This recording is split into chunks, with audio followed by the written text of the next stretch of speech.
مقام في الذرى صعب المنال، بلوغ رقيه شبه المحال، رافع دون رفعته الثريا، ودون بهائه بدر الكمال.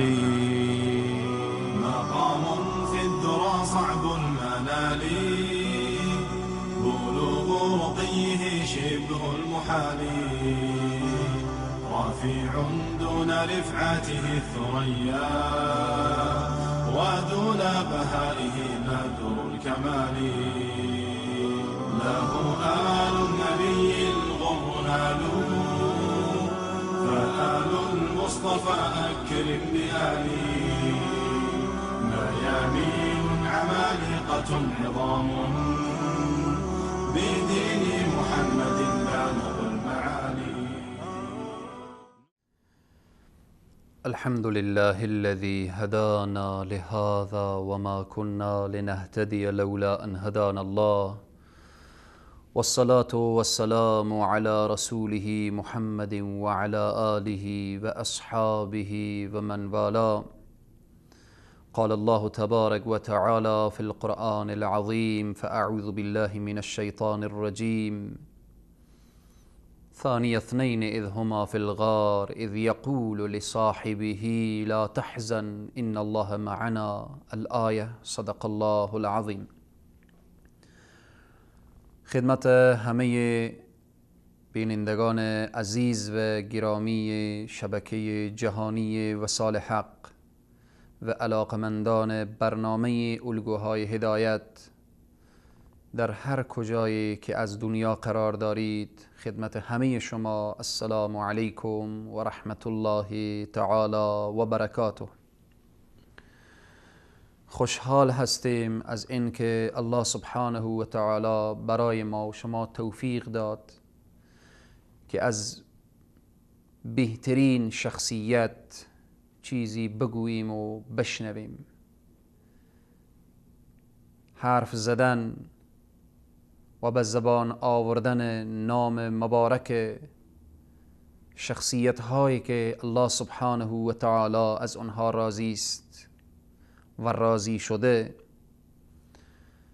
شنیدن از اوصاف و فضائل اولیای خدا چی لذتی دارد و چی اثر زیبایی دارد بر روح و روان انسان. فضیلت سیدنا ابوبکر صدیق رضی الله تعالی عنه در جلسه گذشته پیرامون فضیلت و اوصاف سیدنا ابوبکر صدیق مختصرا اشاره کردیم. ایمان ابوبکر صدیق، یقین ابوبکر صدیق، اخلاص ابوبکر صدیق، سبحان الله، اعتقاد پاک و راستین به باورهای دینی، برخورداری وافر از دانش شرعی سیدنا ابوبکر صدیق، اعتمادی که به خداوند تبارک و تعالی داشت سیدنا ابوبکر صدیق. در حدیث پیامبر اکرم صلی الله علیه و سلم که حضرت ابو هریره رضی الله عنه میگوید یک روز رسول معظم اسلام صلی الله علیه و سلم بعد از نماز صبح رو به مردم کردن و بعداً قصه بیان کردن. رسول معظم اسلام صلی الله علیه و سلم قصه همان چوپانی که وقتی که گرگ خود را به رمزد و چوپان به تعقیب گرگ روان شد و او گوسفندی که گرگ گرفته بود، چوپان گوسفند را از گرگ گرفت وقتی که چوپان به تعقیب گرگ روان شد و گوسفند را گرفت، گرگ گفت، رسول معظم اسلام صلی الله علیه و سلم این قصه را بیان کردند که گرگ گفت چه کسی روز سبع را در پیش دارد؟ همان روزی که چوپان جز من نیست.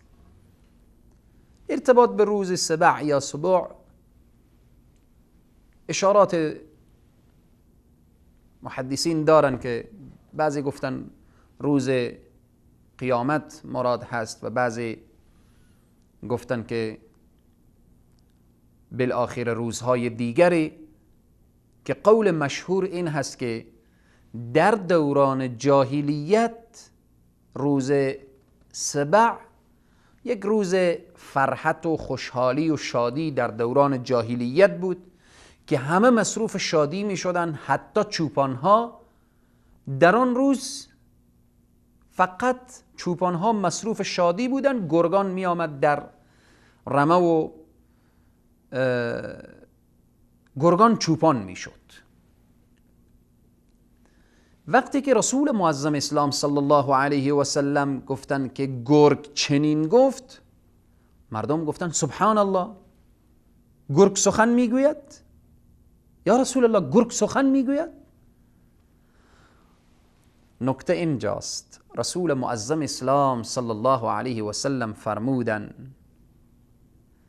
فإنی أؤمن به و ابوبکر و عمر. اؤمنو یا اؤمنو، من این را تصدیق می کنم و ابوبکر و عمر هم تصدیق می کنن.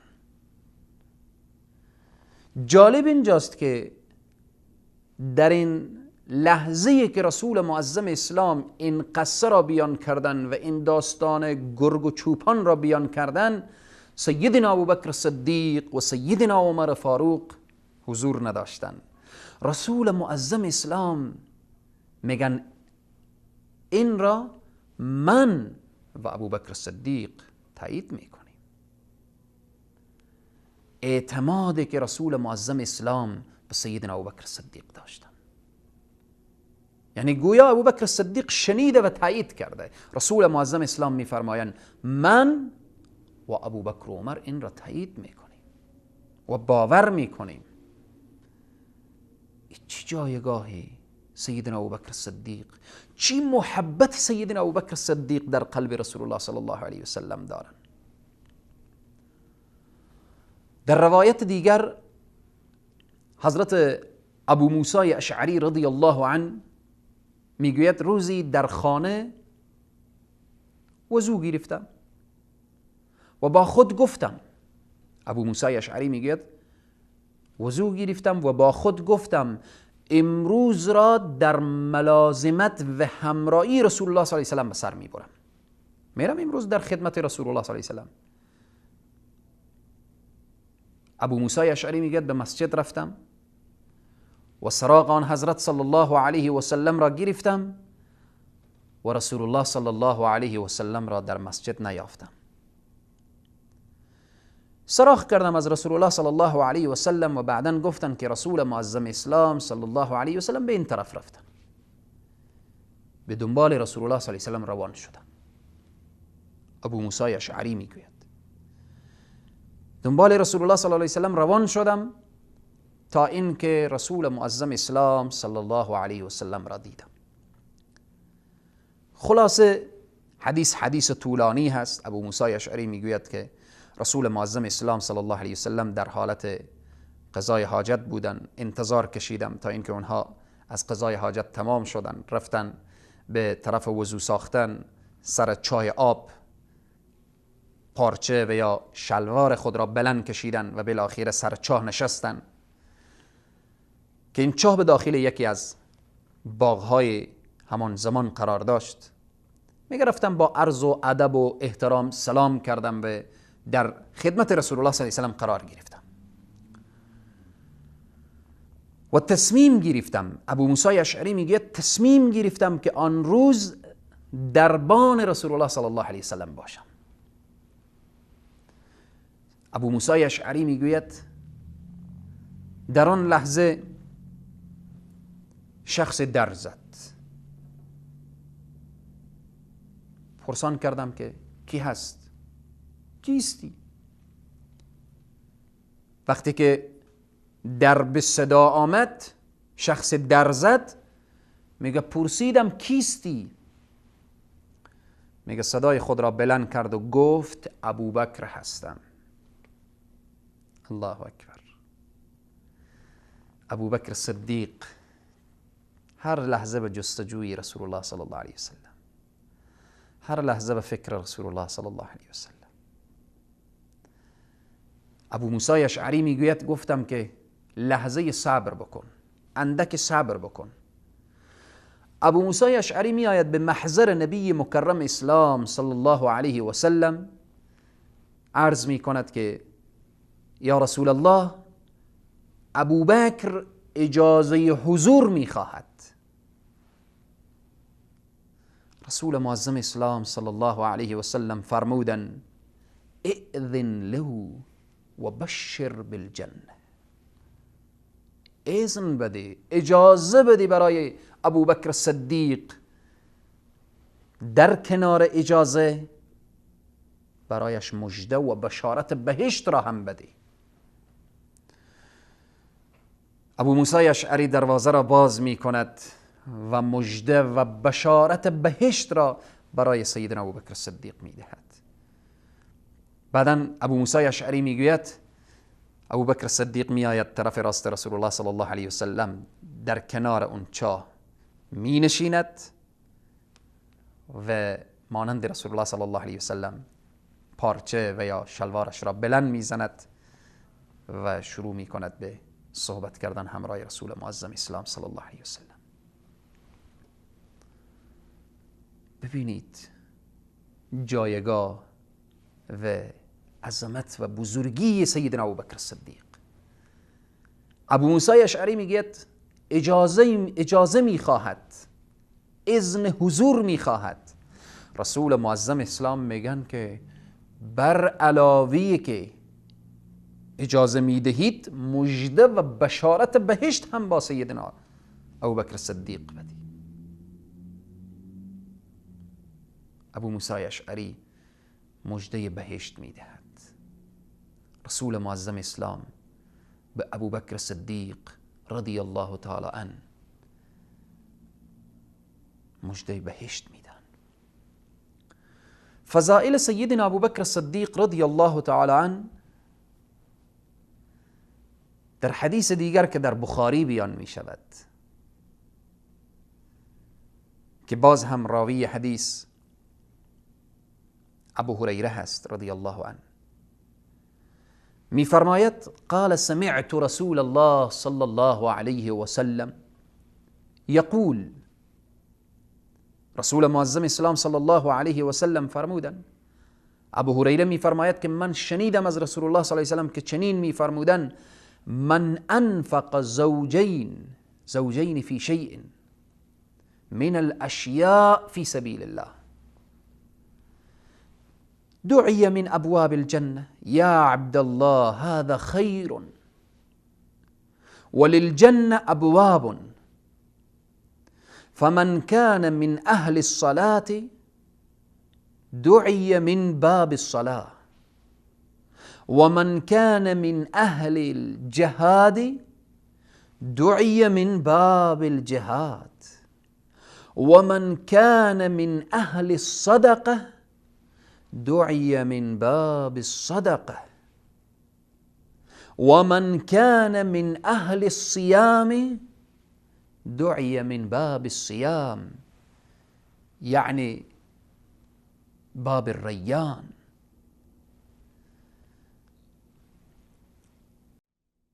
قال أبو بكر رضي الله تعالى عنه ما على من يدعى من تلك الأبواب من ضرورة، وقال يا رسول الله صلى الله عليه وسلم هل يدعى منها كلها احد؟ فقال نعم وارجو ان تكون منهم یا ابا بکر. رواه البخاری. این حدیث ببینید که فضائل و جایگاه سیدنا ابوبکر صدیق را چگونه بیان می کند. ترجمه این حدیث را و ادامه برنامه را بعد از یک میان برنامه گفته می شود. ان شاء الله با ما باشید.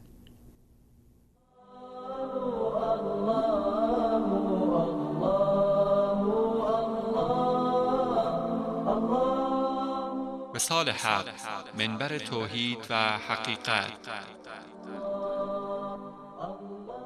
ونزعنا من كل أمة شهيدا فقلنا هاتوا برهانكم فعلموا أن الحق لله وضل عنهم ما كانوا يفترون. و از میان هر امتی گواهی بیرون می آوریم و می گوییم دلیلتان را بیاورید. آنگاه در میابند که حق با الله است و آنچه سر هم می کردند گم و نابود می شود. وصال حق، منبر توحید و حقیقت.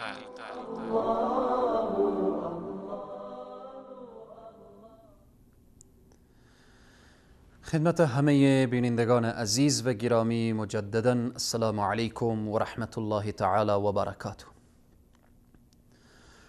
سخن از سیدنا ابوبکر صدیق هست و فضائل سیدنا ابوبکر صدیق. در حدیثی که قبل از میان برنامه اشاره کردیم و روایت شد، ابو هریره روایت می کند که از پیامبر صلی الله علیه و سلم شنیدم کسی که نفقه کند در راه الله سبحانه و تعالی دو چیز من الاشیاء، از اشیاء، هر چی که باشد، بعداً خوانده می شود از دروازه های بهشت و گفته می شود که ای بنده خدا این خیر است، این دروازه است که تو در آن راه روان شدی. و بعداً پیامبر اکرم صلی الله علیه و سلم فرمودند که دروازه های بهشت یکی باب الصلات هست، یکی باب الصیام هست، یکی باب الصدقه هست. هر کس که توجه خاصی به نماز داشته باشد از باب نماز داخل میشه، توجه خاصی به روزه داشته باشد از روزه داخل میشه، توجه خاصی به صدقه داشته باشد از باب صدقه داخل میشه. بعد از این که رسول معظم اسلام اینها را بیان کردن، سیدنا ابوبکر صدیق فرمودند که هل یدعى منها کلها احد؟ آیا کسی هست که همه دروازه ها او را صدا بکنه و صدا بزنه که بیا وارد من شو؟ خیلی مهمه، سبحان الله، خیلی مهمه. آیا کسی هست که همه دروازه ها بر او صدا کند که بیا این افتخار را نصیب من کن و از من وارد بهشت شو؟ رسول معظم اسلام فرمودن نعم، بله کسی هست. صحابه همه توجه کردند که کی خواهد بود و این مقام و این منزلت و این جایگاه برای کی خواهد بود. بعدم رسول معظم اسلام فرمودن و ارجو ان تکون منهم یا ابا بکر، من امیدوارم که این خاصه تو باشد ای ابوبکر. همه دروازه ها به تو صدا میزند که بیا این افتخار را نصیب من کن و از این دروازه وارد شو. همه دروازه ها. این جایگاه و این عظمت و این بزرگی را الله سبحانه و تعالی به سیدنا ابوبکر صدیق داده است. دعا و زاری سیدنا ابوبکر صدیق چگونه دعا می کردن؟ چگونه زاری داشتن، چگونه تضرع داشتن. دعا از بزرگترین و قویترین عوامل پیروزی بر دشمن هست. سیدنا ابوبکر صدیق رضی الله عنه پیوند و رابطه خاص و خوبی با الله سبحانه و تعالی داشتن و با کثرت دست به دعا به پیشگاه الهی دراز می کردن و دعا می نمودن. الله سبحانه و تعالی می فرماید وقال ربكم ادعوني استجب لكم ان الذين يستكبرون عن عبادتي سيدخلون جهنم داخرين. الله سبحانه و تعالی می فرماید و اذا سألك عبادي عني فإني قریب اجیب دعوت الداع اذا دعانی. الله سبحانه و تعالی می فرماید فاذكروني اذكركم. الله سبحانه و تعالی می گوید مرا یاد کنید من شما را یاد می کنم. بناءً سیدنا ابوبکر صدیق همواره با رسول الله صلی الله علیه و سلم بودن. در عرصه های مختلف، در غزوات رسول الله صلی الله علیه و سلم می دیدن که چگونه دعا می کردن و طریقه دعا را سیدنا ابوبکر صدیق از آقای خود و سردار خود و مولای خود جناب محمد رسول الله صلی الله علیه و سلم آموخته بودند. در صحیحین می آورد که رسول معظم اسلام صلی الله علیه و سلم وقتی که سیدنا ابوبکر صدیق به رسول معظم اسلام صلی الله علیه و سلم گفتن یا رسول الله به من دعایی یاد بدهید که در نمازم بخوانم. رسول خدا صلی الله علیه و سلم فرمودن بگو ای ابوبکر بگو این دعا را در نماز بخوان اللهم إني ظلمت نفسي ظلما كثيرا ولا يغفر الذنوب إلا أنت فاغفر لي مغفرة من عندك وارحمني إنك أنت الغفور الرحيم. این دعا را بخوان و پیشگاه الله عجز و عاجزی و تواضع و تضرع را پیش کن. بگو ای الله من ظلم کردم بر نفس خود ظلم بسیاری، گناهی مرا هیچ کس نمی آمرزد جز تو، پس بیامرز گناهان مرا. گو مغفرتی که از طرف توست و رحم کن به حال من، همان تو آمرزنده و مهربانی. در روایت دیگر آمده است که سیدنا ابوبکر صدیق به رسول معظم اسلام فرمودن یا رسول الله دعای برای من یاد بدهید که من صبح و شام بخوانم. رسول معظم اسلام صلی الله علیه و سلم فرمودن که ای ابوبکر بگو اللهم فاطر السماوات والارض عالم الغیب والشهاده رب كل شيء وملكه اشهد ان لا اله الا انت اعوذ بك من شر نفسي ومن شر شيطاني وشركه وان اقترف على نفسي سوءا او اجره الى مسلم. سبحان الله. سیدنا ابوبکر صدیق رضی الله تعالی عنه وقتی از رسول الله صلی الله علیه و سلم درخواست میکنن رسول الله صلی الله علیه و سلم این دعاها را تعلیم میدن. این دعاها دعایی است که سیدنا ابوبکر صدیق رضی الله تعالی عنه چون در کنار رسول الله صلی الله علیه و سلم تربیت شده بودن. رسول معظم اسلام صلی الله علیه و سلم شبان روز 70 مرتبه به طرف خدا رجوع میکنن و توبه و استغفار میکنن. این عظمت و جایگاه رسول الله صلی الله علیه و سلم را نشان میدهد. رسول نازنینی که الله سبحانه و تعالی گناهان ما قبل و ما بعدشان را الله بخشیده بود، باز هم در روایت 70 مرتبه، روایت 100 مرتبه روزانه به پیشگاه الله سبحانه و تعالی استغفار میکردن.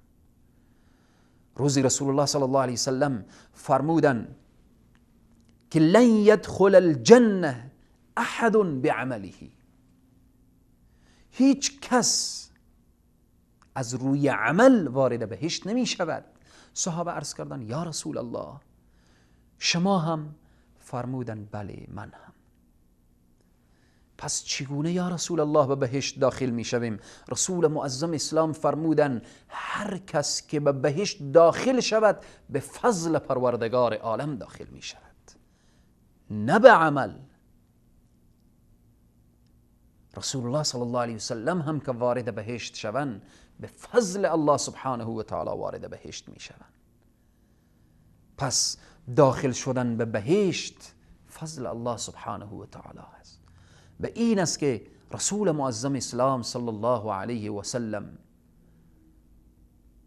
همیشه دعا می کردن، استغفار می کردن و به پیشگاه الله سبحانه و تعالی رسول الله صلی الله علیه و سلم عجز و عاجزی و تواضع و فروتنی را پیش می کردن. همیشه می گفتن ای الله من ضعیفم، ای الله من ناتوانم، ای الله تو قادری و قدرت داری.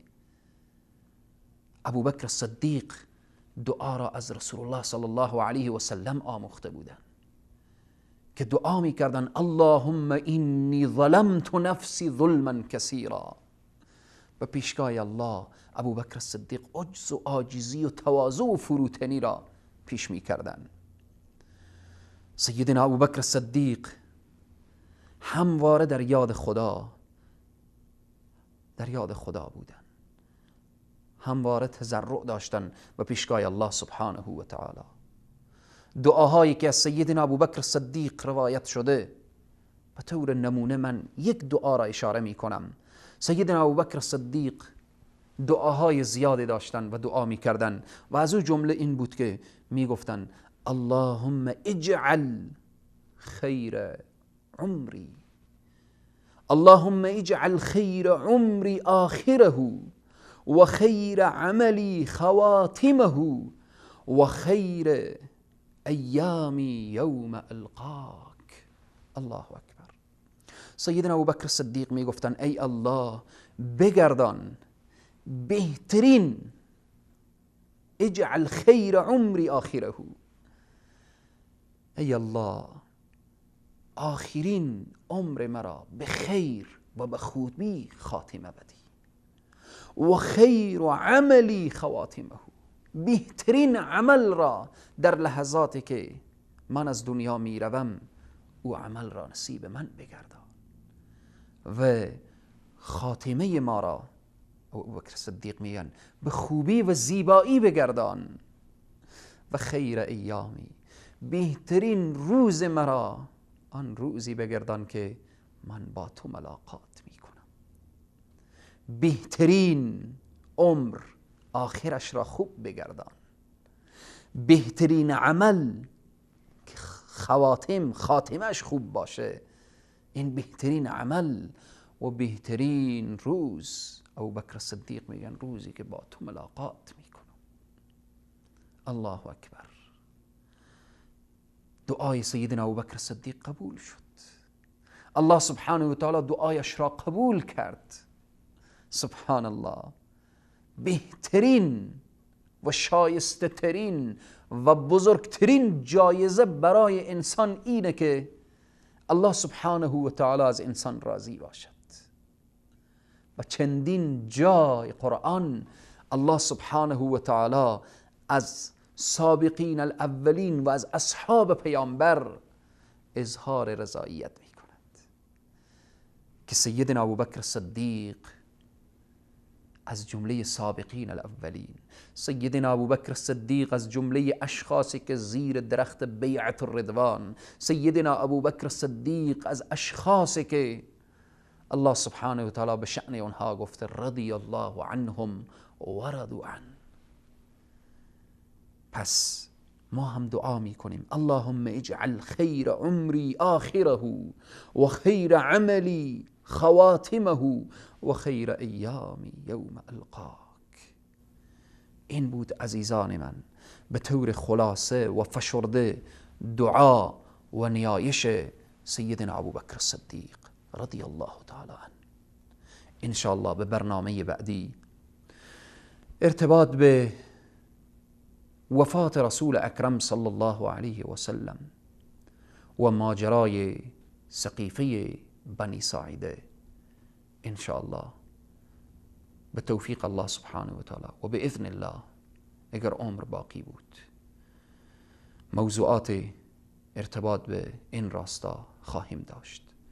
تا برنامه بعدی شما را به خداوند کریم و رحیم می سپارم. الله سبحانه و تعالی ما را پیرو واقعی نبی اکرم صلی الله علیه و سلم، پیرو اصحاب پیامبر و پیرو واقعی اهل بیت پیامبر اکرم صلی الله علیه و سلم بگرداند. تا برنامه بعدی خداوند حافظ و نگهدار شما، موفق و سرفراز و سربلند دنیا و آخرت باشید. و السلام علیکم و رحمت الله تعالی و برکاته. مقام في الذرى صعب المنال، بلوغ رقيه شبه المحال، رافع دون رفعته الثريا، ودون بهائه بدر الكمال. مقام في الذرى صعب المنال، بلوغ رقيه شبه المحال، رافع دون رفعته الثريا، ودون بهائه بدر الكمال. له